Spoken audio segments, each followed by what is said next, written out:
Então, quando nós falamos de ansiedade, né, de um estado de ansiedade que hoje assombra muito as pessoas, e que também essa ansiedade, ela proveniente também de um estresse, de uma alteração do nosso ânimo, da nossa disposição, e todo ansioso ele está sempre à frente, ele está sempre com o pensamento no futuro. O ansioso é aquele que não olha muito para trás, ele está olhando sempre para frente, ele só vai olhar para trás um pouquinho só para ficar mais antenado para o que vai acontecer lá na frente.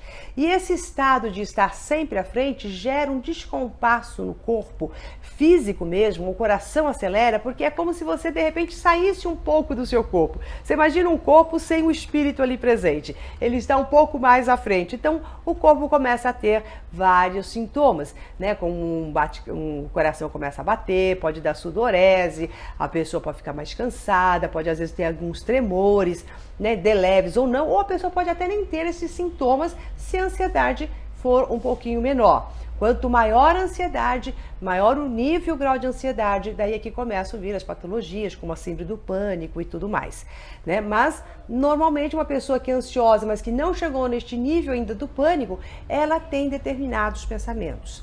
E por que é que eu sei que ela tem esses pensamentos? Eu vou aqui compartilhar com você o que eu escuto das pessoas ansiosas que eu atendo ao longo de todos estes anos. Então são pensamentos repetitivos, pode sair uma pessoa da minha frente, pode entrar uma outra pessoa que é ansiosa, elas vão ter estes pensamentos. E esses pensamentos fazem o quê? Com que a pessoa entre neste nível de aceleração e numa ansiedade muito grande que rouba-lhes a paz. E às vezes você pode até nem ser ansioso, mas ter esses pensamentos. E conforme você vai tendo esses pensamentos, você vai entrando nesse estado de ansiedade. Como às vezes eles não são tão constantes em você, você pode pensar às vezes e outras vezes não, então eles não chegam a se manifestar tão grande como ansiedade, mas são dispositivos. Você pensou rapidamente, é um dispositivo para que você gere no seu corpo esse estado de ansiedade. Então, todos os ansiosos, eles têm no início da frase um e se. É sempre um e se acontecesse tal coisa? E se não acontecesse tal coisa? Então, um dos pensamentos é, e se eu ficar sozinha?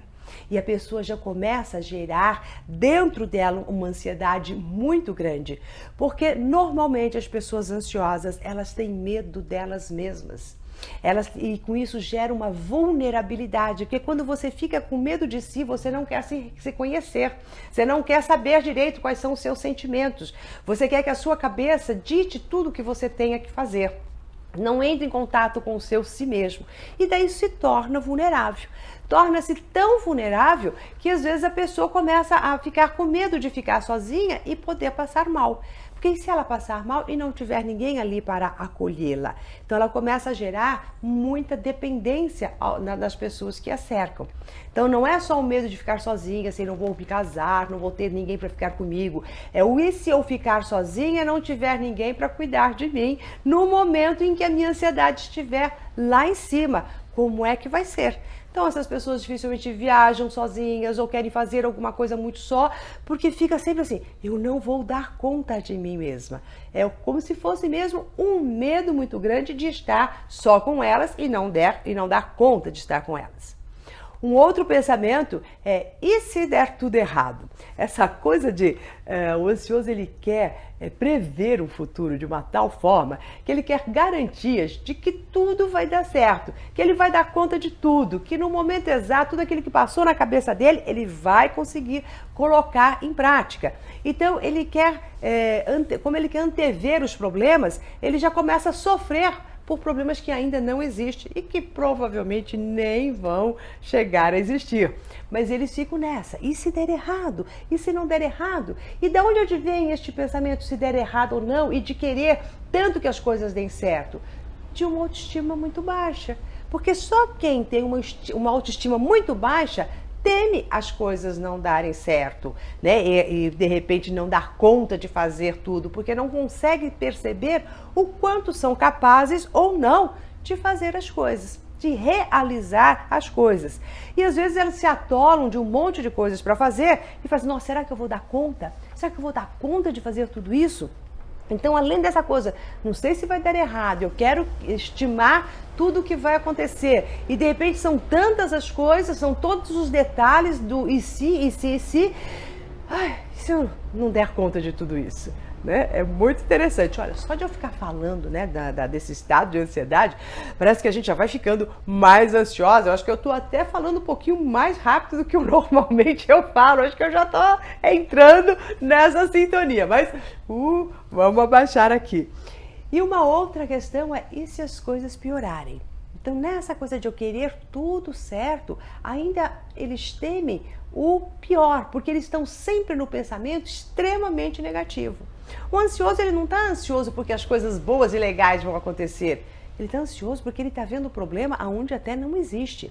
Então, os pensamentos deles se giram constantemente em cima de negatividade, como se fossem umas espirais que vão ali, ó, girando, girando, girando, girando, né? E essas espirais e essa negatividade pode até trazer para a pessoa depressiva, para a pessoa ansiosa, um estado também de depressão. Às vezes elas se juntam, a ansiedade com a depressão. E aí, quando isso acontece, a pessoa precisa mesmo de um tratamento medicamentoso mais pontual, para poder sair disso. Então, ela fica naquela, as coisas não podem dar errado. E se as coisas piorarem, toda essa negatividade, isso tudo vai deixando a pessoa, às vezes, muito frágil. Então, elas entram naquela carga de energia acelerada e esses receios todos podem minar a energia e aí que elas podem também entrar nessa depressão. E também tem aquele pensamento, né, tão comum, que é, e se eles não gostarem de mim? Seja numa reunião, seja se você for encontrar novos amigos, ou se for na casa pela primeira vez de alguém, sempre aquela coisa, nossa, e se eles não gostarem de mim? E com isso a pessoa começa a evitar pessoas e situações, vai deixando para lá, vai postergando, não, hoje não vai dar, amanhã não, vai deixando sempre para depois. Que isso também é uma outra coisa que o ansioso faz. Ele não resolve as questões de imediato, ele vai postergando, vai deixando por causa de uma insegurança muito grande. Então esse medo, esse se não gostam, o que vão achar, o que vão deixar de achar, e se olharem para mim torto, e se olharem para mim não sei de que outro jeito. Então a pessoa está sempre pensando e muito preocupada na opinião que o outro terá sobre ela. Isso, volto a dizer, por causa dessa falta de confiança em si. Porque é uma pessoa segura e confiante em si, que te importa o que o outro vai pensar sobre você, né? Deixe de pensar, o pensamento é do outro, não tem problema nenhum, né? E você sabendo exatamente o que você pensa sobre você, o pensamento do outro não deveria, em hipótese alguma, te gerar esta ansiedade. Mas para os ditos ansiosos, estes pensamentos geram sim muita ansiedade. E uma outra ansiedade também, um outro pensamento também que os ansiosos têm, são o e se eu adoecer? Tem alguns ansiosos que eles quase ficam hipocondríacos com este medo, este receio de adoecer. Então eles começam a imaginar e a pensar todas as doenças que eles poderiam ter. E se vem alguma reportagem de alguma doença nova que surgiu, ou alguma epidemia que está tendo, ele já fala, nossa, e se eu adoecer? E se isso acontecer comigo? Ou e se isso acontecer com as pessoas, com meus filhos, com meu marido, com a minha mãe, sei lá, com as pessoas mais perto? Então, às vezes, ele transporta também essa insegurança de e se eu adoecer para os outros. Vocês percebem que tudo que eu estou falando denota que o ansioso ele deseja lá no fundo controlar tudo. Ele quer controlar até a saúde do seu corpo e a saúde do corpo das pessoas que o cercam. Então é uma necessidade absurda de manter um controle externo. E por quê? Porque não se tem o menor controle interno. Quanto menos for a autoconfiança e o menos a pessoa perceber que ela não se domina e não se controla, ela vai querer controlar o externo numa tentativa de aplacar este descontrole interno. E o outro pensamento também que é, e se não der tempo? E sabe por que a pessoa sente isso? Nossa, não vai dar tempo de eu fazer isso, eu tenho tanta coisa para fazer, a minha agenda tem tanto negócio, eu já acordo de manhã naquela aflição, porque não vai dar tempo de tantas coisas que às vezes o ansioso coloca no seu caminho. Então ele se coloca um monte de tarefas. Às vezes até são tarefas reais, às vezes são até tarefas imaginárias, mas ele sempre acha que não vai dar conta, e não vai ter tempo de fazer tudo aquilo, porque ele abraça muitas coisas para fazer.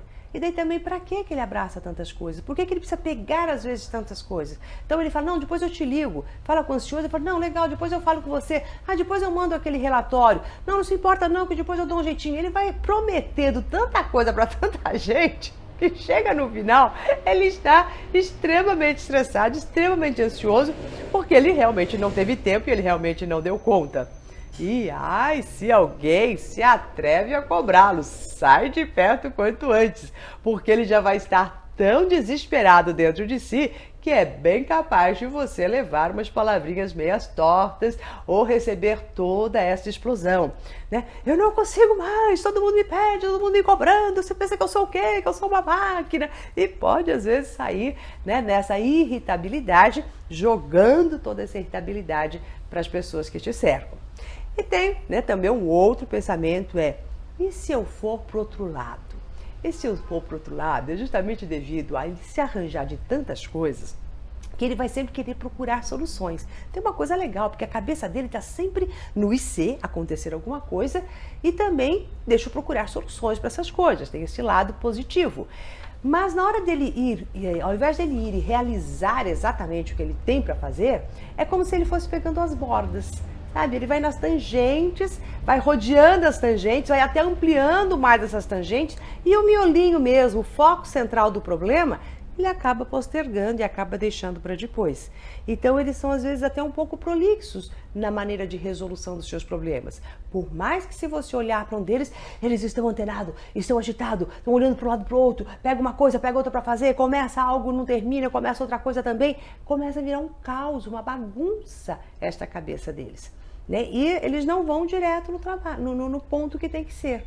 Eles vão nas rodas, sempre assim, se eu fizer isso, se eu fizer aquilo, se eu fizer aquele outro, para chegar no ponto central.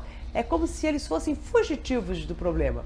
Aparentemente, eles estão atolados de problema, mas na realidade eles inventam às vezes tantos problemas ou criam tantos problemas que é uma forma de fugir do real problema. Porque quando você pega uma situação na mão e fala daqui que eu resolvo, você precisa do que neste momento? De muita segurança interna, de muita autoconfiança. Quando você fala daqui eu pego e eu faço. Quando a gente não acredita que pode fazer, que a gente não confia, que a gente não é capaz de fazer, a gente vai dando um jeitinho de espalhar para lá e para cá. Só que também o ansioso não pode assumir que ele não tem essa confiança, até mesmo porque ele passa, às vezes, algumas vezes, que tem muita confiança. Então, como ele não pode assumir, a melhor maneira é ir tentando fazer pelas tangentes, ou ir postergando e não indo no problema certo, no alvo certo. E é lógico que com isso, um outro pensamento, que é o nosso oitavo pensamento, e se a minha cabeça não funcionar? Então é muito interessante que os ansiosos eles têm receio de na hora H dar branco, não conseguir raciocinar, não conseguir concatenar as ideias, porque a cabeça gira a 1000 por hora, ela está antenada, ligada, disparando um monte de informações que realmente eles têm aquele medo de pode dar um pane. E se ela não funcionar bem naquela hora da reunião, onde eu vou precisar estar inteiro ali, e só de saber que tem uma reunião no dia seguinte, já não se dorme no dia anterior e não se faz mais nada a não ser pensar nos ICs de tudo que possa vir a acontecer naquela reunião. E é claro que essa pessoa vai chegar nessa reunião tão exacerbada que a probabilidade mesmo de dar, né, um pane na cabeça até pode acontecer. Mas o mais interessante é que eu pergunto às vezes para os ansiosos, alguma vez já te deu esse pane no meio de uma reunião? Eles dizem, não, na hora H eu consigo resolver. Então aqui vai uma dica para todos vocês que estão ansiosos. Se você tirar esse si, que é o futuro, e trazer-o para o presente, e perceber quantas vezes você sofreu por antecipação e que na hora não aconteceu nada, e que você teve sim condições de resolver na hora, em loco, o seu problema, isso pode te acalmar. Por quê? Você vai deixar de estar lá num futuro que ainda não existe e vai pegar as experiências passadas onde te colocaram no momento presente e que você teve a resposta correta. Você teve a solução daquele momento. Então todos nós temos todas as capacidades do mundo de resolvermos todos os problemas e situações que nós estamos enfrentando. Agora, criar situações, inventar um futuro que ainda não existe, isso nos gera sim essa ansiedade. Mas tenha certeza de que na hora H, a sua cabeça vai funcionar sim, você vai encontrar as soluções, de que na hora H, sim, na hora que você estiver lá no meio das pessoas, as pessoas vão gostar de você do jeito que você é. Então é só parar de ficar inventando e criando muitas coisas, indo pela tangente, para um minuto e fala qual é o real problema. Qual é o ponto-chave que se eu for lá e atuar neste ponto, tudo mais se resolverá. Então vá direto ao foco, vá direto ao ponto exato da onde você quer chegar. Então, cá?